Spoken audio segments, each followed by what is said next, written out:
نکالا گیا اور وہ اسٹیبلشمنٹ کی بات کرتے ہیں کہ عدم اعتماد میں آپ کا ساتھ دیا اسٹیبلشمنٹ نے، ہماری سپورٹ سے پیچھے ہٹ گئے، ہماری حکومت ختم ہو گئی. وہ اسی بیک گراؤنڈ میں آپ کا فکر اٹھاتا ہوں کہ ہماری سپورٹ سے پیچھے ہٹ گئے.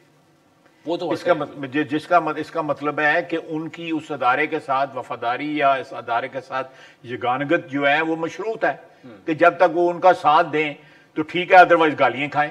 یہی ہو گیا نا. یہ ایک بڑی تنقید ہے تحریک انصاف پر. بالکل میں یہاں پہ آپ سے تو یہ میں سمجھتا ہوں کہ پچھلے 2008 سے لے کے اب تک 14 سال ہو گئے کہ سویلین گورنمنٹ سے.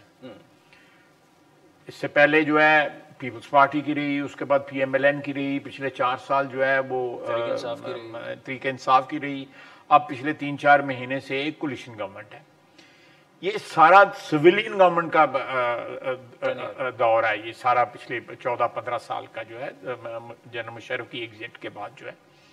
تو میں سمجھتا ہوں کہ اس دور میں اگر وہ خود ایڈمٹ کرتے ہیں کہ ہمارا ساتھ دیا، میں سمجھتا ہوں ان ساری بیک گراؤنڈ میں اگر آپ دیکھیں تو ایک شخص کا جس کا نام عمران خان ہے، اس کا پرسنل انٹرسٹ جو ہے نا وہ اس کے لیے سپریم ہے. نیشنل انٹرسٹ، باقی انسٹیٹیوشنز کا انٹرسٹ جس میں عدلیہ شامل ہے، الیکشن کمیشن شامل ہے، پارلیمنٹ شامل ہے، فوج شامل ہے، ان کا کوئی انٹرسٹ نہیں ہے سوائے ذاتی انٹرسٹ کے ساتھ. خواجہ صاحب لیکن یہ سٹیٹمنٹ جو ہے کنٹروورشل جو اس نے انٹرویو دیا ہے شہباز گل نے، یہ عمران خان نے تو نہیں دیا نا. اور اس سے اب اگر عمران خان اپنے آپ کو ڈسٹنس کر لیتے ہیں ابھی تو پھر تو بڑا کلیئر. دیکھیں اگر وہ اس کو ڈسون کرتے ہیں اسٹیٹمنٹ کو کہ یہ اسٹیٹمنٹ جو ہے وہ ان کا اپنی سیاسی جو ہے ایک کنسیڈریشن ہے یا ایک سیاسی ان کی ایویلویشن ہوگی کہ وہ اس کو ڈسون کر سکتے ہیں یا نہیں ڈسون کر سکتے. میرا خیال ہے اس قسم کی جو ہے مثلا یہ بیرونی سازش کی بات کرتے ہیں امریکی سے. اب وہ اس کو ان کا وہ پہلے ڈونلڈ لو تھا، پتہ نہیں ڈونلڈ بلم ہے کیا نام ہے ان کا جو ابھی یہاں پہ جو ایمبیسڈر ہے، جس طرح کے پی وہ گئے ہیں، جس طرح ان کی آؤ بھگت ہوئی ہے، اپنی کرسیاں خالی کر کے ان کرسیوں پہ بٹھایا گیا ہے، اور اس طرح اور ساتھ ان پہ سازش کا الزام لگتا ہے، ساتھ ان پہ دشمنی کا الزام لگتا ہے.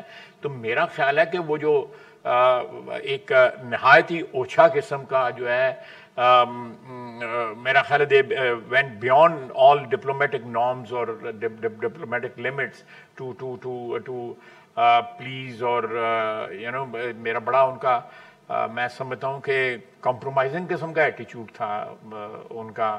اگر بیک گراؤنڈ میں دیکھا جائے کہ وہ کہتے ہیں کہ ہمارے خلاف سازش امریکہ نے کی ہے. ایک سٹیٹمنٹ نظر سے گزری تھی آپ سے ایٹریبیوٹڈ، اب آپ اس کی تصدیق یا تردید کر سکتے ہیں کہ یہ جو آپ نے شاید یہ کہا تھا کہ ایک طرف امریکہ کی منتیں ترلے ہو رہی ہیں اور ہمارے پاس ثبوت بھی ہیں، ایسا کچھ ہے کہ جی بس یہ معاملہ جو ہے اچھی طرف لے جانا چاہتے ہیں؟ یہ جو ہوا ہے پشاور میں اگلے دن ہوا ہے، اٹ اماؤنٹس ٹو دیٹ.